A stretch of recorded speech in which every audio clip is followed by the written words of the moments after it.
This is Dylan Moore with Irita TV. I've got a local story to break down today that I believe has not just like countrywide implications, but like psychological implications of what conservatives are like and why it is, I don't know if the right word is archetypal, stereotypical, that conservatives' main skill seems to be shooting themselves in the foot. And I think this article is going to give a little bit of a flavor why. So this is a Substack by Bill Brook. Bill Brook is the chair of the Skagit County in Washington State GOP, Republican Party. He's also on the state party, and he's the head of the, Bill, sorry, I'm probably going to get it wrong, the election integrity committee. I think it is within the state GOP. Bill's a great guy. I've had him on the show multiple times, and I'm subscribed to his Substack, as you can see here, and he's reporting on something.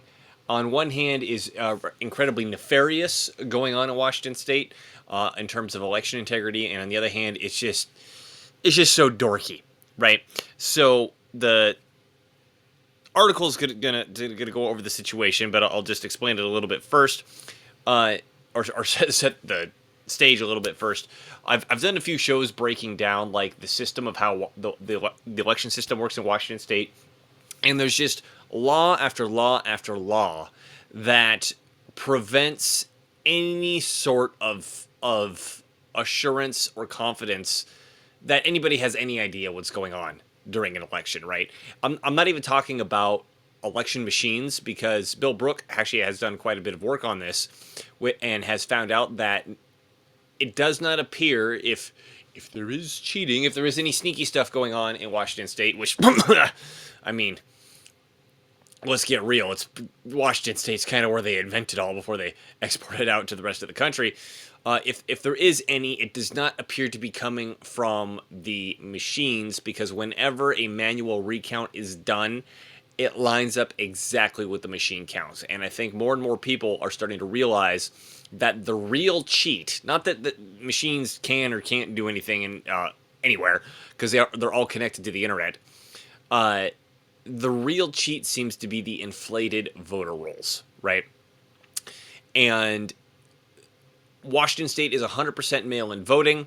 We've got these inflated voter rolls. Nobody ever checks. If you register to vote, all you need is a driver's license or a social security number. Nobody ever checks your citizenship. Nobody ever cleans the voter rolls up.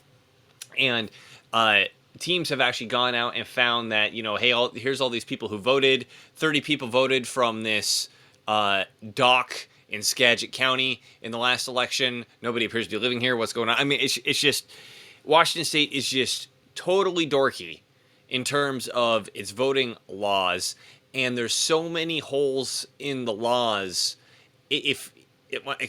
Holes isn't the right word, because obviously these laws were put in on purpose, but in terms of if you had a very bad metaphor for election integrity in Washington State, it's Swiss cheese, and it's done through the law, right? It's the actual statutes of Washington State that have passed that prevent anybody from looking into it, or from having a secure elections.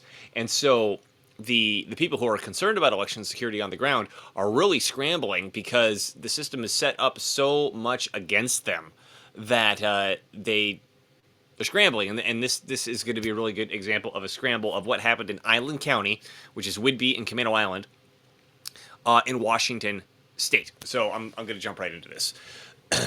Precedent-setting lawsuits challenging Island County elections mask mandate. Court and trial date set. Mask mandate. You're probably thinking, what is this, from 2020? Maybe 2022? I had one too many 20s in there. No, it is from 2024. There was a mask mandate in 2024. Let's read this. The case challenging the authority of Island County election officials to impose a health and mask mandate on 2024 general election observers. 2024 mask mandate is scheduled for a civil injunction motion hearing at Snohomish County Superior Court on Tuesday, March 25th. I guess that's 2 days ago now. I should probably some sort of article saying what happened. At 8:30 a.m. The first jury trial is scheduled at the Island County Superior Court for May 6th. Snohomish County and Island County touch each other. The Silent Majority Foundation filed a complaint for declaratory judgment and injunction relief on behalf of Republican election observers Tim Haslow, Tracy Abdul, and James Peterson for the actions taken by Island County related to the masking requirement for election observers. The Silent Majority Foundation attorney is Austin Hatcher from Hatcher Law PLC LLC. Tim Haslow, I actually made an attempt to interview him. I think it was for 2020. Can't remember now, because I believe he was running for Congress. He clearly didn't end up winning, but it seemed like a great guy. I don't have any issue with him, and clearly he's trying to take some sort of activism to ensure election integrity by at least being an observer for vote counting. Side note, here's something I say over and over again. For all these people who want to put so much energy and emphasis on how important it is to be an election observer, and I'm not saying it's not important, but I can't understand why there isn't a massive amount of energy and emphasis being placed to say, go get the fucking poll counter job. Like, apply for the job for the people who count the votes. Apply for the job for the people who collect the votes. Apply for, like, these are public jobs that the county puts on their public website going, hey, we need vote counters. Hey, we need ballot collectors. Hey, we need, right? I mean, you could be the person counting the votes, but instead, all these, in quotes, conservative influencing people jump up and down and talk about, oh, we need election observers. Get the job first. Like, you've got more power having the actual job than you just watching the person. It's a job. Anyway, side issue. Plaintiffs argue that the rule issued by the defendant, Island County Auditor Shyla Kreider, and supported by the Island County Canvassing Board, exceeds the authority granted under state law and election regulations. Kreider implemented the policy for Island County ballot processing room due to a COVID outbreak during the August 2024 primary election, where 10 of Kreider's 14 election staff got COVID and became ill. She wrote, because of all of our volunteers are over the age of 65, and because we cannot afford to lose essential workers to perform the work of processing ballots, I have required that all staff, volunteers, and observers of the ballot processing room wear a protective face mask. Now,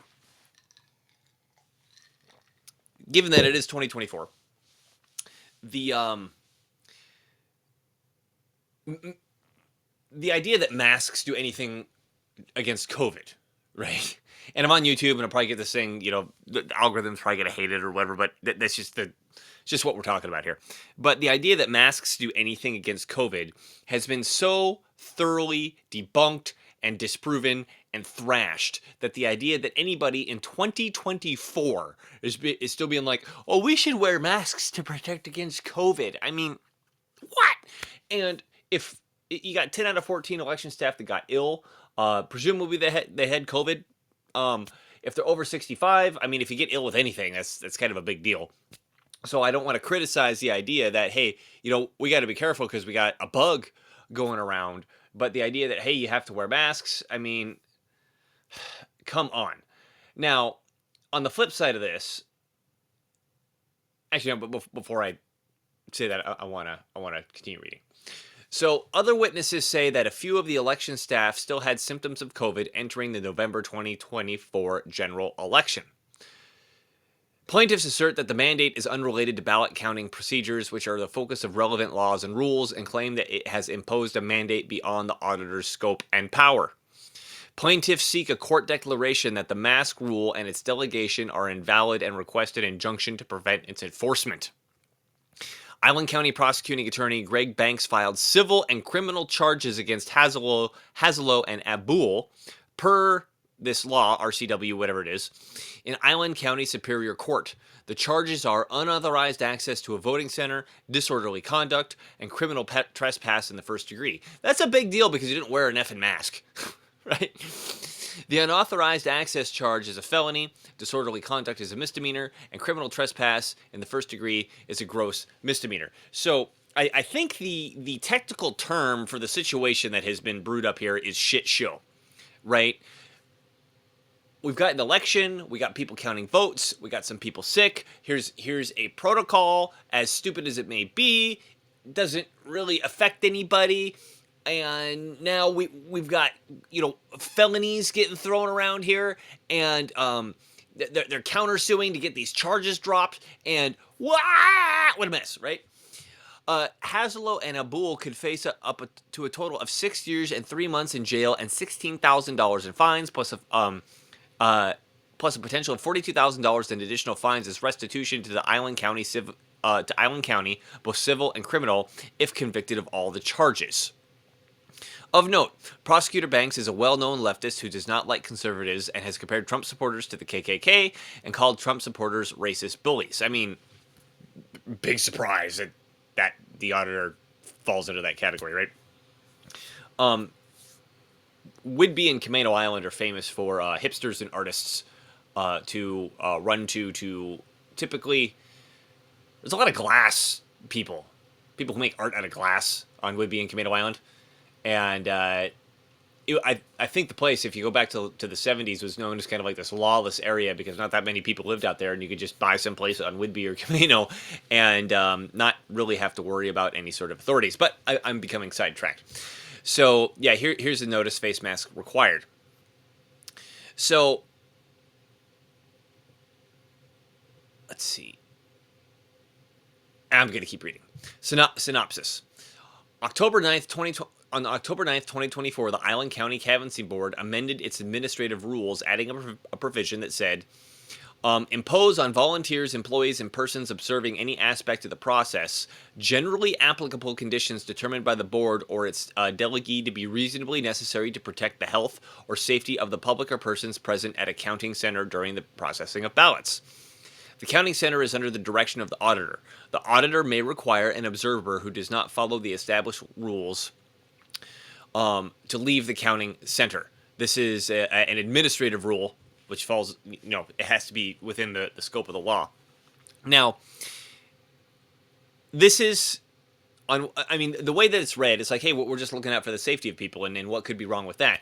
But obviously, if you, in quotes, read between the lines here, this is an obvious setup because people know if, hey, we require a mask, there's going to be people like Tim Haselow and this Abdul woman, Tracy Abul, that they're going to protest. And then you got them. You got them on criminal, okay, the rule says that now I have the authority to require you to leave. Oh, you didn't require to leave. Now we have leave. Now we have felony charges because you're trespassing. Right? I mean, what? I think it's obvious that it's a setup. Right? And that's bad. But I think it's also obvious that Tim and Tracy and the third person, whoever it is, they fell for the setup. October 25th, 28th, 29th, 2024, several observers, including Abul and Haselow, were asked to leave the Island County Elections Counting Center for not wearing masks. Right. Subsequently, Haselow and Abul delivered a cease and desist letter to Kreider demanding that she stop enforcing the mask mandate. Well, why should she? Because as far as I can tell, the law and the regulation are on her side. On October 28th, an Island County deputy sheriff and Coupeville town marshal escorted Abul out of the elections office when she refused to wear a mask. She posted a video of the incident on social media, which caused a media uproar. Ah! Look at this fascist. I don't even want to use that word. Authoritarian, totalitarian government throwing me out because I'm not wearing a mask. Ah! Of note, Abul, Haselow, and others say that election workers were seen conducting duties without masks and were not required to leave. Oh, and there's even selective enforcement.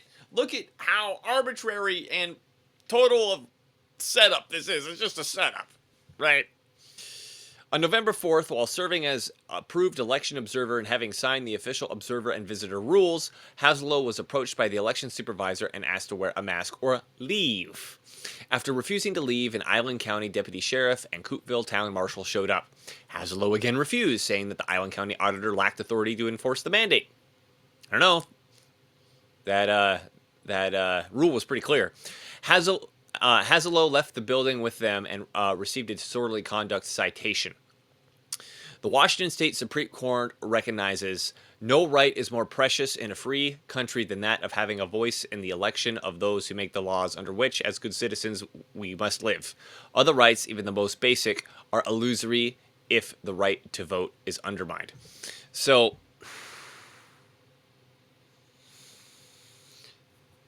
if I was going to make a bet, I think Tim and Tracy are going to lose this court case. Because as ridiculous as these mask mandates are, like I said, the evidence, the studies appear to be showing at the very, very, very best, the masks do nothing. And more than likely, they are a slight negative in terms of protecting and preventing the transmission, protecting from and preventing the transmission of COVID. Likely because you're actually stifling a little bit of your oxygen intake, breathing in your own carbon dioxide, and probably the thing that's really gnarly is by having this mask on your face all day, you're giving space for mold colonies to grow, and now you're breathing in mycotoxins, which are bad for your immune system, which would make you more susceptible to any illness like COVID. This precious right and the equally important ability to protect the integrity of the process is being discarded. This discarding of basic rights regarding election procedures is why the Silent Majority Foundation represents the plaintiffs to protect the right and to ensure fair and open elections for everyone. So, as someone who hates the mask mandates and thinks the COVID lockdown was a big setup, I would describe what's going on here as a time-sucking black hole. A complete waste of time and resources for any conservative to engage in. Because I'm pretty sure what's going to happen here is that, based on the rule that I just saw, the auditor was well within their authority to require the mask. Now, the rule was stupid. Don't get me wrong. The rule was stupid. But the rule was pretty clear. That, based on public health, blah, blah, blah, blah, blah, the auditor can make certain requirements, and to say put a mask on your face, well, half the country still thinks that's a good idea. And to say that, here's something from the Washington State Supreme Court that says no right is more precious in a free country than that of having a voice in the election, the mask doesn't prevent you from having that voice. If Tim and Tracy had put on the mask, it would not have interfered with their ability to do the job. Now, am I saying they should have worn the mask? No, I'm not saying that at all. What I want to get at here, like I said at the beginning, is why do conservatives just like to lose so badly? And it's because you're picking stupid fights. Okay? Is this a precedent-setting court case? I mean, kind of. Right? Whether or not the auditor can make you wear a mask or not. And the masks are stupid. We all know it. And blah, blah, blah, blah, blah. But requiring you to wear a mask is not the same thing as requiring you, say, to get a COVID shot. The mask is annoying. It's demeaning. It's humiliating. But it's not like you're injecting toxins and you like at the end of the day you take off the mask and you're fine, right? So the question I want to pose to people who are into this is that, let's say Tim and Tracy win their court case. Then what? Like, what part of the electoral system got better because they won this court case?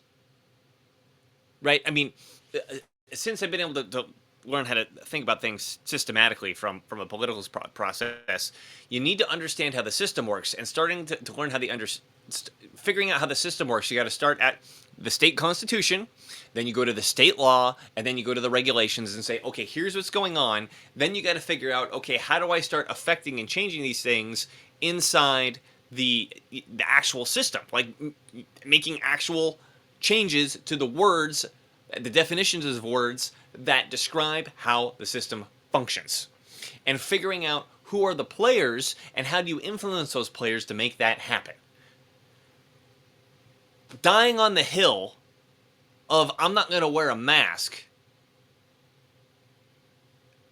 because I shouldn't have to when I'm observing people counting votes does not effectively change the system. You see what I'm saying here? Right? Because it's called divorcing your emotions from the battle, right?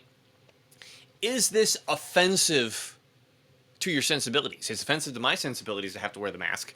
Is it ridiculous that all these, in quotes, authorities, the auditor and the canvassing board and the sheriff and the town marshal are all walking, or the judges and blah, all these people are walking around, the county prosecutor, like acting like this is such a big deal and you didn't wear a mask and, you know, I'm going to throw the book at you for all this sort of stuff. Is it ridiculous? Yeah, it's ridiculous.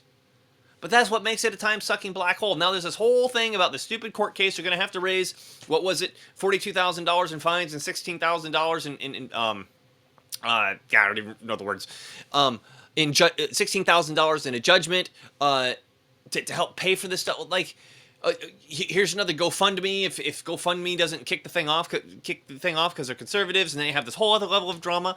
And what a waste of frickin' time. What a waste of freaking time. And conservatives love this.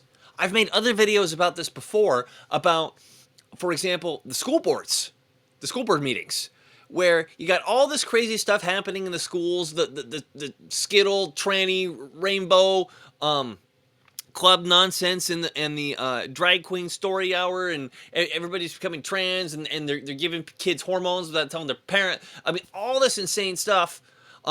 Girls are getting raped in the girls' locker rooms and bathrooms because they got boys saying that they're girls.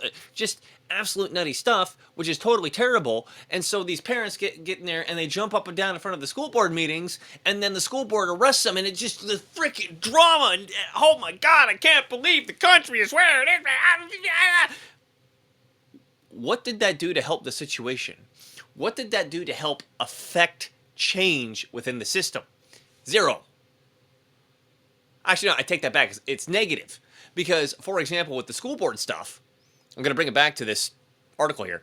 With the school board stuff, then the National School Board Association turned around and wrote a letter to the Department of Justice going, "We have domestic terrorists inside the school board meetings. So we need the FBI or the Department of Justice or whatever, federal government, anything, to get weaponized and look into these domestic terrorists who want to tell us what to do with the kids in the school." Right? It's you're playing into the trap that's been set up. And just like here, I mean, this, what did it say up here? That what the canvassing board allowed the auditor to do. Hold on, let me find it. Yeah, here it is.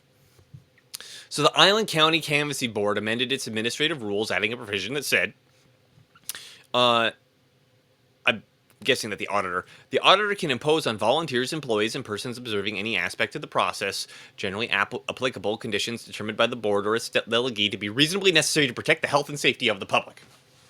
Right? Newsflash. The new tyranny is going to come under health and safety of the public. You've probably seen news articles or video clips or whatever that, racism is now a public health issue. The climate emergency is a public health issue. Whatever they want becomes a public health issue, and then that's the reason why it's a valid rule. This is a perfect example of that, where the power gets to be extended beyond what it would normally be because it's a public health issue. And it's just, I mean, maybe I've now been trained to look at this sort of stuff differently. It's so obviously a trap. This is so obviously a trap to get, first of all, the people who actually want to be active. Like I said, I got no problem with Tim Haselow. I got no problem with Tracy Bull. I don't know who she is. And then I also, Bill Brook, you're great. If you're listening to this, Bill, I love you, man. But this is so obviously a trap, right? And to fall into this trap for nothing. I mean, like I said, it's not like you had to get a COVID shot to be an election observer. That I would say, hey, you're putting poison in my body. Right? It was just a humiliation procedure, which I'm not saying is good. I'm not saying they should do it, but it hurts your ego, not your DNA, right? And when they do this, first, they know you're going to fall into the trap, so they're taking the people who want to be active and throwing their energy into a time-sucking black hole. But more importantly, the media apparatus can now look at them and say, hey, you see all these crazy people who oppose mask mandates and say that there's something wrong with the election system? Let's make them look really, really stupid, so anything that they ever say again can be immediately discounted because we threw the book at them. And we can say, look, you're a criminal with, trespassing in the first degree. No one should ever listen to you again. It's a trap. And before someone says, well, Dylan, what are they supposed to do? Actually, no, I want to address that in a second. So, conservatives, in general, their view of self-governance is we need to self-protect. Well, Dylan, what's wrong with that? Compare that to a progressive or a Democrat, which their view of self-governance is I need to self-replicate. I need to push my ideas out onto other people. The conservative mindset is typically I need to set up a castle with a moat and with cannons pointing out so I can maintain my way of life here, and anything that even remotely prevents me from trying to do that is an attack and I'm under siege. I'm under siege, I can't do anything. I'm under siege, I can't do anything. It's a very limiting mindset, and it turns into this like emotional tabloid, like this metaphorical Jerry Springer show, where I could read this article, I could be very upset at what's happened to these people, and now I could spend my time, energy, and effort, trying to support them or financially, or trying to make media to argue this or that about the mask mandate. And now, like I said, it's a shit show at this point that's serving no purpose at being effective for what a conservative says that they actually want. And now, this is what I wanted to get at before someone tells me, well, no, what else are they supposed to do? Well, what you're supposed to do is go back and listen to one of my interviews. I believe it was the second one, of Cole Christensen, who's a former state representative of North Dakota, who single-handedly got mask mandates banned at a state level through the legislative process. Single-handedly.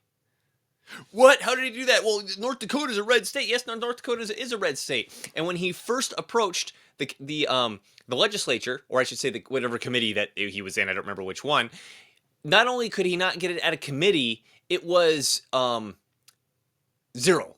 He got, because I don't think he was in the committee that it got entered in.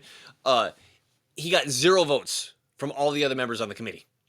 0. And I actually think it went to the Senate too. Both committees came back with 0. He had 0 support even from Republicans. And because he understood self-governance and he took self-governance training, he knew how to drum up the support from the population to put pressure on the representatives themselves, and turned around and got that thing passed on a supermajority where the governor couldn't veto it. What? How is that possible? Yes, go back and listen to the show, and I say this a lot. It's Center for Self-Governance Training. Center for Self-Governance Training. Center for Self-Governance Training. And part of self-governance is you have to recognize when you're getting played emotionally, when there is a trap being set up for you. This was a trap for Tim and Tracy and whoever the third person was. Already forgot the name. And then now that the actual situation happened, it's a trap for everyone else to get upset about it. And all that energy about getting upset of it isn't going to do a damn thing. Even if they win, what happened? Or what did they accomplish if they win? A bunch of time sucking, energy sucking, resource sucking, nothing. Finish this article just for the sake of finishing it. After 2 judges recused themselves, it was decided that Snohomish County Judge Joseph Wilson and Island County Judges Christian Skinner and Carolyn Cliff would be hearing the cases, both civil and criminal. Here are a few preliminary court dates, subject to change, and blah, blah, blah, here are the court dates. These all important precedent-setting cases should once and for all decide if the authority of the canvassing board, the county auditor, and the elections officials is limited to ballot canvassing and processing, and if these groups and individuals have the authority to make health rules or to delegate authority to make and impose such rules. Well, if the state legislature says they do, and the system allows for that, then the answer is yes. I agree that this is a problem. Like I just said, that's where the new tyranny is supposed to come in. Is that, everything's going to become a health issue, so everybody needs to worry about the health issue, and all the power gets expanded and expanded. Oh, domestic extremism is a health issue. Gun safety is a health issue. Climate change is a health issue. It all becomes health issues, and everybody gets all the power. Yes, it's a problem, right? But if the court rules that if the court rules that the canvassing boards don't have the authority to do anything about health issues, you think they can't get around that some other way? The way to address this really has to be, at the very least, at the state statute level, the state legislative level, and if to make it more permanent, you got to get into the state constitution level. If your efforts aren't aimed at that, you're just playing whack-a-mole. You're just playing whack-a-mole. Thank you to the Silent Majority Foundation for taking on these significant cases. We are tracking both cases and will follow up as they progress through the judiciary system and more details become available. And here's a bunch of links. And I recommend following Bill Brook because, if anything, I mean, the man's got the links. You ask him, like, hey, I have the source for that thing you're talking about? He'll be like, here's 100 of them. Boom. So let me switch back over to here.